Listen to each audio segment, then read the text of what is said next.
अस्सलाम वालेकुम सभी देखने वालों को। उम्मीद है सब लोग अच्छे होंगे इंशाअल्लाह। आज मैं आप सबके साथ 2 रेसिपी शेयर करूंगी, एक सॉस की और दूसरी मैं शेयर करने लगी करूंगी चटनी की। और दोनों मल्टीपर्पज़ हैं, मतलब आप किसी भी चीज़ में इस्तेमाल कर सकते हैं। एक तो स्वीट चिली सॉस है और ये बहुत बहुत क्लोज़ है ओरिजिनल चिली सॉस, जो स्वीट चिली सॉस होती है उसके। तो और ये आपको हर चीज़ में मतलब टमाटो सॉस की जगह यूज़ कर सकते हैं। तो मैं इसके लिए जो इंग्रेडिएंट्स लिख रही हूँ उसके मैंने क्वांटिटीज़ लिख दी हैं, फिर भी मैं बता देती हूँ। इसमें मैं ले रही हूँ 3/4 कप शुगर, वाइट शुगर, और पानी ऐड कर रही हूँ 2 कप। साथ ही में मैं ले रही हूँ रेड चिली क्रश्ड, सीड्स के साथ लेना है, सीड हटानी नहीं है। और ये बहुत माइल्ड वाली होती है, बहुत तीखी नहीं होती। तो ये 2 चाय के चमचे या टीस्पून के करीबन लूँगी मैं। साथ ही मैं गार्लिक ले रही हूँ, तो गार्लिक क्लोव्स भी 3 से 4 हैं, तो ये भी 2 टीस्पून के करीब बन रहे हैं, तो ये भी मैं ले रही हूँ। ये सारे ही चले जाएंगे इसमें। तो इनको मिक्स करना है शुगर वाले पानी में, अच्छे से ये मिक्स हो जाए। फिर मैं इसमें ऐड करूँगी क्या बोलते हैं, चिली पेस्ट। ये एक्चुअली में ये चिली पिकल होती है, ये सीरियन चिली पिकल पेस्ट है। ये बहुत से सैलड वगैरह में यूज़ की जाती है और खुब्ज़ वगैरह में यूज़ करते हैं इसको, और भी दूसरे डिशेस में यूज़ कर सकते हैं। अगर आपको ईज़िली मिल जाती है तो आप यूज़ कीजिए, और अगर आपके पास नहीं है तो इसको स्किप भी कर सकती हैं आप। तो मैं यहाँ पे ये भी 1 टीस्पून के करीबन ले रही हूँ। इससे जो इसका टेस्ट है वो अच्छा पिकली जैसा टेस्ट हो जाता है, तो इसलिए मैं यूज़ कर रही हूँ। अगर आप चाहें तो स्किप भी कर सकती हैं। साथ में मैं डाल रही हूँ 1/8 टीस्पून के करीबन सिट्रिक एसिड। ये सॉस को काफ़ी टाइम तक फ्रेश रखेगी, तो इस वजह से यूज़ कर रही हूँ मैं। अगर आप नहीं यूज़ करना चाहते तो स्किप कर सकती हैं इसको। इसके अलावा अगर आप विनेगर डालना चाहें, सिरका, तो वो यूज़ कर लीजिए। साथ में मैं ये यहाँ पे इस्तेमाल कर रही हूँ 2 टेबलस्पून के करीबन लाइम जूस, और इन सबको मिक्स करके मैं गैस पर रख रही हूँ। और मतलब वो एक अच्छे से उबाल आने तक इसे मैं कुक करूँगी।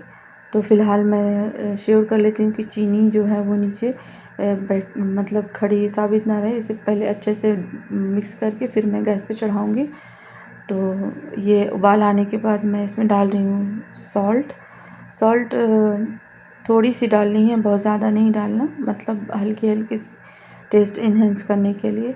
साथ में ये सॉस को थिक करने के लिए मैं डाल रही हूँ यहाँ पे 2 टेबल स्पून के करीबन कॉर्न स्टार्च या कॉर्नफ्लावर अगर आपके पास है, या इस जैसा कोई भी स्टार्च है, पोटैटो स्टार्च अगर आप डालना चाहें तो वो भी डाल सकती हैं। मैं यहाँ कॉर्न स्टार्च डाल रही हूँ। मिक्स कर रही हूँ 2 टेबल स्पून के करीबन वाटर और उतनी ही स्टार्च, दोनों को बराबर लेकर के मैं मिक्स कर रही हूँ।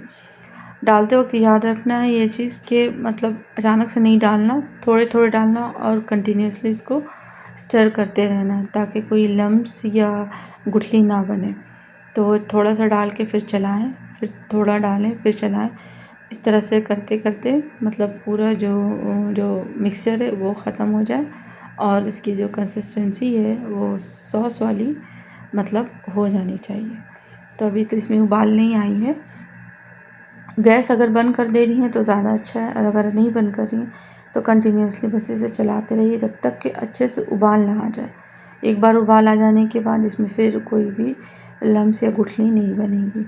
तो ये बिल्कुल ही मतलब स्मूथ सा एक ये रनी फॉर्म में, जैसे कि सॉस होती है, चिली सॉस होती है, स्वीट चिली सॉस, तो ये एक ऐसे ही मतलब बन के ये तैयार हो गई है। एक बहुत ही फेमस ब्रांड है जो आमतौर पे हम लोग यूज़ करते हैं। आप लोगों के आप लोगों ने भी देखा होगा। तो ये उस जैसी ही कंसिस्टेंसी, अच्छा कलर जो इसकी है मतलब माशाल्लाह से एकदम बेहतरीन सा कलर है। जो सॉस में है मतलब यानी कि जो सॉस हम लोग जो बाहर से ख़रीदते हैं वही उसी का कलर आया है, इसमें कोई भी एडिड कलर नहीं है। अगर आप चाहें तो कर सकती हैं, वरना ये बहुत ही परफेक्टली फ़ाइन कलर और कंसिस्टेंसी दोनों एक बहुत ही परफेक्ट है। तो अब इसको मैं पूरी तरह से ठंडा होने के लिए रख रही हूँ कि रूम टेम्परेचर पे ठंडी हो जाए। फिर मैं एक शीशे के बॉटल या जार जो भी हो क्लीन हो उसमें मैं इसको ट्रांसफ़र करूँगी। तो ये अब बिल्कुल ठंडी हो गई है और इसकी जो कंसिस्टेंसी है जो कि सॉस की होनी चाहिए वो हो गई है। ठंडी होने के बाद ये और थोड़ी सी रनी हो जाती है, तो ऐसी ही मुझे चाहिए थी। तो मैं इसे ट्रांसफ़र कर रही हूँ और ये बिल्कुल ही तैयार है। देखिए इतना प्यारा सा कलर है और इसका जो थिकनेस है सॉस की वो भी बहुत परफेक्ट बनी है माशाल्लाह से, बहुत क्लोज़ है ओरिजिनल वाले के जो मार्केट में मिलती हैं। तो एक बार ज़रूर ट्राई कीजिएगा। तो आज तो मैंने बनाया था शाम के नाश्ते में पकोड़े, तो उसी के साथ आज हम लोग इसको ट्राई कर रहे हैं। और बाकी ये सॉस हर चीज़ में, पराठा, सैंडविच, बर्गर, किसी भी चीज़ में डाल सकती हैं आप। साथ ही आज मैं चटनी की भी एक रेसिपी आपके साथ शेयर कर रही हूँ। तो ये जो रेसिपी है ये एक्चुअली में मोमोज़ की चटनी है, लेकिन आप चाहें तो ये और मल्टीपर्पज़ है। पराठा वही सेम पराठा, सैंडविच वगैरह हर चीज़ में ये यूज़ होती है। तो एक बार बना लेने से ये काफ़ी टाइम तक चल जाती है। अच्छा, जो ये सॉस है उसको आप फ्रिज में मत रखिएगा, बता दे रही हूँ क्योंकि इसमें हम लोग ना कॉर्न स्टार्च यूज़ कर रहे हैं, तो ये थिक हो जाएगी या कर्डल हो सकती है। तो अच्छा है कि आप इसे रूम टेम्परेचर पे किसी ठंडी जगह पे रखिए। और इस चटनी के लिए मैं यहाँ पे ले रही हूँ 3 से 4 मीडियम साइज़ के टमाटर। हाफ में कट करना है, इसे बहुत छोटे पीस में नहीं करना। और इतनी ही मैं ये मिर्ची ले रही हूँ। ये मैंने दोनों चीज़ें एक साथ बनानी थी मुझे, इसलिए मैंने अच्छी क्वांटिटी में एक साथ ही लेकर के आई थी मैं, कि चिली जो है और टमाटोज़ मुझे यूज़ करनी थी दोनों चीज़ों में, तो मैं इसलिए ले रही हूँ। और ये रफली चॉप करके मैं चिली डाल रही हूँ इसमें। इसे बहुत बारीक नहीं करना क्योंकि इसे फिर हमें ग्राइंडर में पीसना है। और एक मीडियम साइज़ की मैं प्याज ले रही हूँ। तो ये प्याज बहुत बड़ी नहीं होनी चाहिए, मीडियम साइज़ की है, तो आप भी मीडियम साइज़ का ही लें। साथ में मैं डाल रही हूँ हाफ़ कप पानी, और पानी बहुत ज़्यादा नहीं डालना, बस इतना डालना है कि ये इसमें अच्छे से कुक हो जाए और पानी रिड्यूस इसी में कर लें। वो पानी ड्रेन करने की ज़रूरत ना हो। तो इतना ही हमें पानी इसमें इतनी क्वांटिटी रखनी है ताकि इसी में वो अच्छे से पक जाए और एक्स्ट्रा ना बचे। अभी मैं इसमें डाल रही हूँ 1 टीस्पून के करीबन नमक, 4 से 5 लहसुन के जवे डाल रही हूँ। अगर छोटी लहसुन के आपके पास जवे जो छोटी वाली है तो उसको उससे ज़्यादा क्वांटिटी बढ़ा दीजिएगा। ये मेरी बड़ी वाली है तो ये मैं 4 से 5 डाल रही हूँ। साथ में डाल रही हूँ 1 टेबल स्पून के करीबन शुगर, और शुगर इसमें ज़रूरी है क्योंकि ये बैलेंस करेगी लेमन जूस और जो टमाटर की जो खटास है उसको, तो ज़रूर से डालिएगा। लाइम जूस के साथ साथ शुगर डालना ज़रूरी है। अब इसे मैं इतना मतलब कुक करूँगी कि पानी जो इसी में ये सोक हो जाए, बहुत ज़्यादा पानी ना हो। ये पूरी तरह से पानी सूख गई है, तो मैं इसके जो टमाटर के जो स्किन है इसको मैं रिमूव कर ले रही हूँ। इससे क्या होगा कि जो हम चटनी बनाएंगे ना वो बहुत फाइन सी सिल्की टेक्सचर की चटनी बनेगी। वरना ये जो इसके छिलके हैं ना ये थोड़े से रफली सा एक टेस्ट आएगा, तो मैं हटा ले रही हूँ। आपकी मर्ज़ी, अगर आप हटाना चाह रही हैं तो हटा लीजिएगा, वैसे मैं हटा के ही देती हूँ तो यही ज़्यादा स्मूथ सी बनेगी। और मैं और हटाकर इसे थोड़ी देर के लिए मतलब रूम टेम्परेचर पे रखना है हमें कि अच्छी तरह से ठंडी हो जाए, फिर इसे हम ग्राइंडर जार में इसे पीसेंगे। तो इसके लिए मैं दूसरे बॉल में ट्रांसफ़र कर रही हूँ ताकि अच्छे से जल्दी से ठंडी हो जाएगी। अब इसमें ना ये दूसरे बर्तन में डालने से ये जल्दी ठंडी हो जाएगी।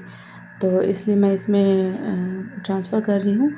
और इतनी सारे छिलके निकालने के बावजूद भी कुछ रह ही गई हैं, तो मैं उसको हटा ले रही हूँ और इंतज़ार करूँगी कि मैं जल्दी से ठंडी हो जाए, तो फिर मैं इसे ग्राइंडर में मिक्सी जार में डालकर इसे मैं पीसना है। और इसमें फिर कुछ ऑयल वगैरह मैं यूज़ नहीं कर रही हूँ, क्योंकि ये बहुत जल्दी ख़त्म हो जाती है, तो बहुत टाइम तक इसे प्रिज़र्व नहीं रखना, तो इसलिए ये ऐसे ही ठीक है। तो एक बार आप ज़रूर इस रेसिपी को ट्राई कीजिएगा। ये मुझे यकीन है कि बहुत अच्छी बनेगी। इसके जो टेस्ट है ना, आपको वाक़ई बहुत पसंद आएगी। ख़ास करके जो सॉस है, जो स्वीट चिली सॉस है, उसको तो मस्ट ट्राई कीजिएगा आप लोग। और मुझे कमेंट में ज़रूर बताइएगा कि आपकी जो सॉस है वो कैसी बनी है। और चटनी के बारे में भी ज़रूर बताइएगा मुझे कि कैसी बनी है। और क्या बोलते हैं, ये बस हो गई अल्हम्दुलिल्लाह। और मैं इसे एक चौड़े खुले मुँह के बर्तन में रख रही हूँ फ़िलहाल के लिए। इसे ठंडी हो गई है अच्छी तरह से ये। बस ये क्या बोलना है, इसे फ्रीज़र में नहीं रखना, मतलब फ्रीज़ नहीं करना है इसे। वैसे इसे कहीं भी रखें, बस एक चीज़ का ध्यान रखें कि जो चमचा इसमें लगाएँ इस्तेमाल करने वाली, वो साफ़ सुथरी हो। बाकी ये काफ़ी टाइम तक रह जाती है फ्रिज में रखने से।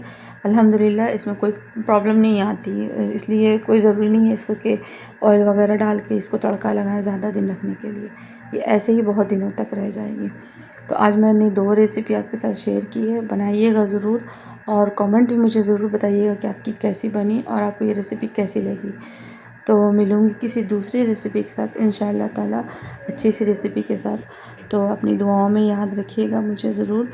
और मेरी वीडियो को लाइक शेयर ज़रूर कीजिएगा, सब्सक्राइब भी कीजिएगा और दोस्तों में भी फॉरवर्ड कीजिएगा। तब तक के लिए अल्लाह हाफ़िज़।